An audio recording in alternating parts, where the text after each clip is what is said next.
Come on, Mike. Let's be professional, my friend. Sweet Jesus. Okay, we're back. Oh, man, when you start doing remixes with drops, I lose it. That's just fantastic. Yes, you do. If we may, unfortunately, the laughter does have to end. We have a serious topic to bring up. Right. It was brought to our attention today. Michael, and we'll get back to these finals calls. Guys on the line, sit tight. We just have to mix this in. This is important stuff. Sully has a story to share. Yeah, so I was out in Royal Oak with my friends on Friday night. I'd love to go out with those guys. A few places we frequent very often, and have a good time. So I was out at I'll just say a popular bar when someone approached me and said, what time of evening? Give us context. This would have been probably right around midnight. So, okay, it's been which an hour. Well, Bo always said it. Nothing good happens after midnight. And everybody's filled with buckberry juice. Now, are you at the bar when this person approaches? I am at the bar with my friends, yes. How many friends are around you? We had a lot of people out that night. Probably, I was probably talking to two of my friends. The other few were talking to some girls and whatnot. But okay, so about an entourage. About a half dozen. Yes. Did this person approach you by himself? He did, yes. Okay. What's the physical description here? How big, how much trouble were you in if this decided to get physical? I would say he was probably maybe 5'11", maybe 215. Okay. Sounds dangerous. All right. This could be dangerous. Okay. Yeah. Now, in shape, what are we talking about here? I wouldn't say he was in the best shape, no. Oh, boy. Do you have more muscle or more belly? Oh, jeez. He's creating problems for himself. Probably a little more belly. Okay. All right. So this person now approaches. Now, you have a drink in hand. You're in a conversation. So you're in an A and B conversation, and then he sees himself into it. That's correct. Yeah. All right. Take us through it now. So this guy walks up to me, says, point blank, "Hey, Mike Sullivan, bleep you." Oh, jeez. And come on. No, I'm serious. I'm serious. Wait, had you talked to the guy beforehand? I've never seen him before. So right. wait, and now does he yell this out, or is he like, "Hey, Sully, bleep you"? He didn't yell it, but he walked over to me and said it. Could you reenact it for us? Yes, I mean I'm just at the bar. He walks over and says, "Hey, Mike Sullivan, right?" I go, "Yeah." Bleep you. Oh. And I go. Wow. I go, what's going on? My friends look over. I'm like, what's going on, man? And he says, bleep you for always playing those Michigan State drops on air. Wow. Oh, that's a. Oh. Whoa, he has trouble with the snap.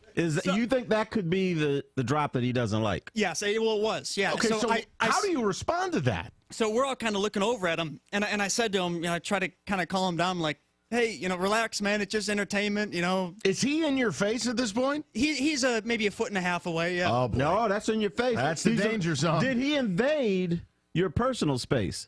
He was close to the bubble, if you will, but he didn't invade it. So I'm kind of looking at my friends like, is this real? You thought perhaps they had put him up to it. I didn't know what was going on. Okay, so at that point you realized you weren't being punked. This was real. I realized it was real, so I tried to calm him down and said, hey, it's just, it's entertainment. What are you talking about? You really have a big problem with it.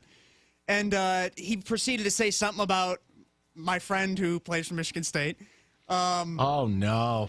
And then somehow one thing led to the next, and he walks away, but then a drink comes my way, and he had bought me a drink.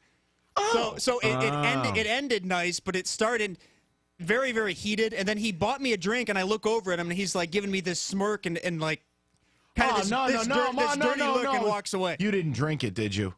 I'm sure I did. Oh, no. You know that thing was laced with his balls or something. I know it wasn't because I do know one of the bartenders there very well. And I know she would have made sure that didn't happen. And there was nothing floating on top. There wasn't. But no, what kind of drink was it? He was looking at me. He still had this smirk like he was so mad at me. And this is a few feet away. And he kind of nods at me and sent me a drink. What is wrong with people? Why do they send you a drink if they're mad at you? You know what kills me? Hold on one second, Roberto, because I want to hear from you. I'm sure this is lovely. But, we live in a world today, if you roll up to somebody, they're just as likely to shoot you dead as they are to, say, oh, ha, ha, ha. Right. How do you roll up to someone and just go, hey, bleep you? It's like, what are you, nuts?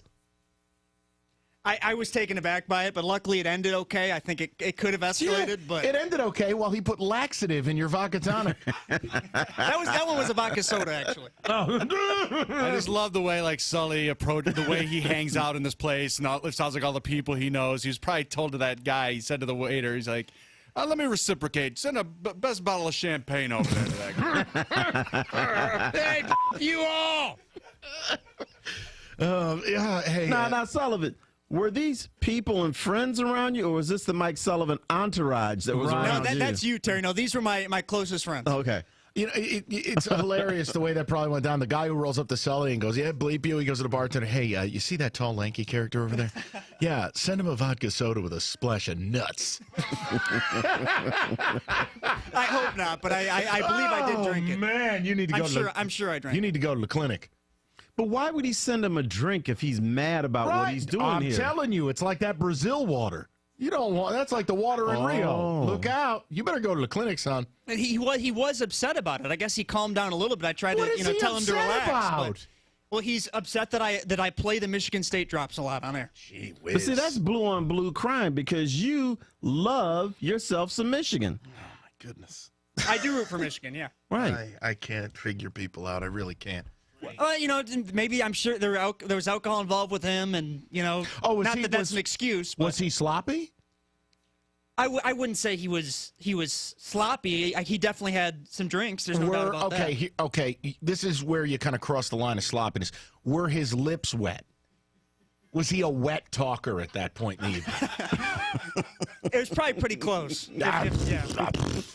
Okay, so Damn. that buckberry juice, it'll do it. But just so we're clear, he's upset about the many remixes we have of the play. And I've gotten texts, ticket texts about that before too. But What are they? What was their problem? a lot of people just criticize me for rooting for Michigan, but playing these drops on air. Oh, you're right. Hey, newsflash: Michigan doesn't pay his rent. We do.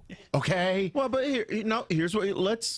Let's be fair. Yes. Let's play all the drops from the big Michigan victories recently. Right. Like what? Hey, I'll tell you what, Mike. Make them feel good about themselves. Play all those great drops from the Ohio State game. Breaks another No, You're right. No, you could play. Trey Deardorff Burke. needing a change of underwear against BYU should supersede one of the great plays in the history of college football. You could play some Trey Burke.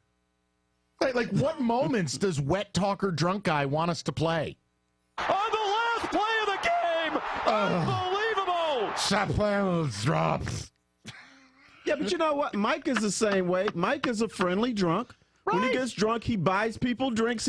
For instance, we went to the bar a couple weeks ago. He says, Wait a minute, we were not at the bar together. "Give me a drink for my African American over there." This is one of the finest Negroes you'll ever meet. Make sure he gets Long Island iced tea. Hey, Bobby. He's one of the good ones. Top shelf. Pip, pip. And then when I get on those nerves, still get him the drink, but vodka though. Oh, my God. That's great. Man. Wait a minute. You're kidding me. What? We have okay, this is big. Oh, my God. We have the perpetrator on the line. Can we do this? Has this been vetted? Come on now. You can't get punked here, David. That's what David says, that he's on the line. I want Ask him what you were wearing. I want vet this out. And if we have the guy on the line, I will take it. This is heinous. Everybody sit tight. This is great. Let's please. Everybody sit tight. Let's see if Hatchett's capable of doing his job. Oh, God. While I tell you about the D Las Vegas,